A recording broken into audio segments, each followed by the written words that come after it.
Oi, gente, eu sou a Tati, plantonista de literatura, e estou aqui para resolver uma questão que caiu na P3, no bloco Literatura Alfa, uma questão que trazia ali, a questão de número 3, que trazia uma reflexão sobre o tempo da narrativa. Vou ler aqui com vocês, depois eu sigo para o enunciado e para as alternativas.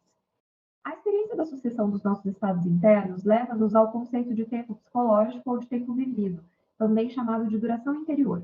O primeiro traço do tempo psicológico é a sua permanente descoincidência com as medidas temporais objetivas.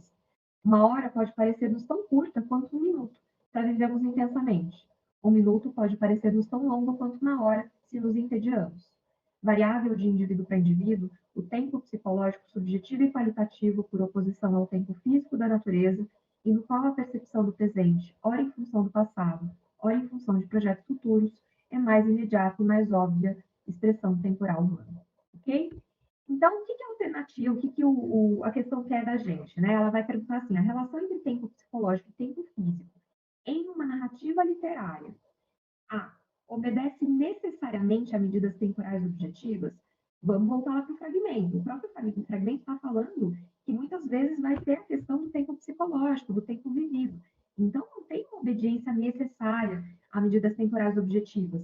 Inclusive, elas podem coexistir. O tempo vivido pode coexistir com o tempo da natureza numa narrativa. O B. Demonstra uma forma desinteressada de fruição dos acontecimentos. Nada a ver, não tem nada que se salva aqui nessa alternativa. Então, não tem, isso não significa, essa relação entre tempo psicológico e tempo físico na narrativa não demonstra essa forma desinteressada de fruição dos acontecimentos. Alternativa C. Pode ser muito mais explorada do que em uma pintura ou uma escultura. Perfeito. É exatamente isso que acontece, gente. A gente tem que lembrar que numa pintura, numa escultura, a gente tem uma questão de que elas estão fixas no espaço, por exemplo. Então, a gente não consegue ter essa mobilidade, por exemplo, numa narrativa. Ao mesmo tempo em que a gente identifica, por exemplo, o dia, o momento do dia em que algo acontece, uma personagem pode estar transitando entre lembranças, entre o presente, né? Ou então experimentando o tempo das coisas de acordo com as sensações que ela tem, com os sentimentos que ela tem. Né? Como o fragmento diz, às vezes um momento de tédio ou um momento de dor, de tristeza, pode se prolongar e se dilatar muito na percepção da personagem e como isso é transmitido no texto para a gente, e ao mesmo tempo um momento de muita euforia, muita alegria, de muita diversão, pode passar muito rápido, né? E isso também ser transmitido por meio do texto. Então, a narrativa consegue explorar muito mais essa questão temporal do que um objeto, como é o caso de uma pintura ou de uma escultura, ok? Aí o próximo item, né, o item D, submete o chamado tempo vivido ao critério cronológico objetivo, mesma coisa que no item A, né, essa questão de uma coisa obedecer necessariamente. Gente, também não tem essa submissão. O tempo vivido não está submetido ao tempo, o critério cronológico objetivo.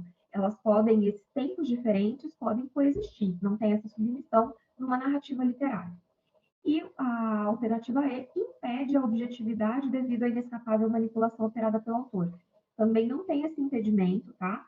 Pode ter sim objetividade, né? Num texto narrativo, numa narrativa literária, desculpa, a gente pode ter ali uma, enfim, referência ao dia, ao momento do dia, ao horário, uma data. Então, o critério objetivo pode estar presente, isso não é algo que está impedido numa narrativa literária. Combinado? Então é isso, gente. Espero que tenha ficado claro aqui para vocês por que é a alternativa C. Os alunos do ano podem me procurar no plantão se ficou alguma dúvida ou outras questões que vocês precisem de ajuda, estou sempre por lá. E é isso. Bons estudos para vocês, boa preparação para o vestibular. Tchau, tchau.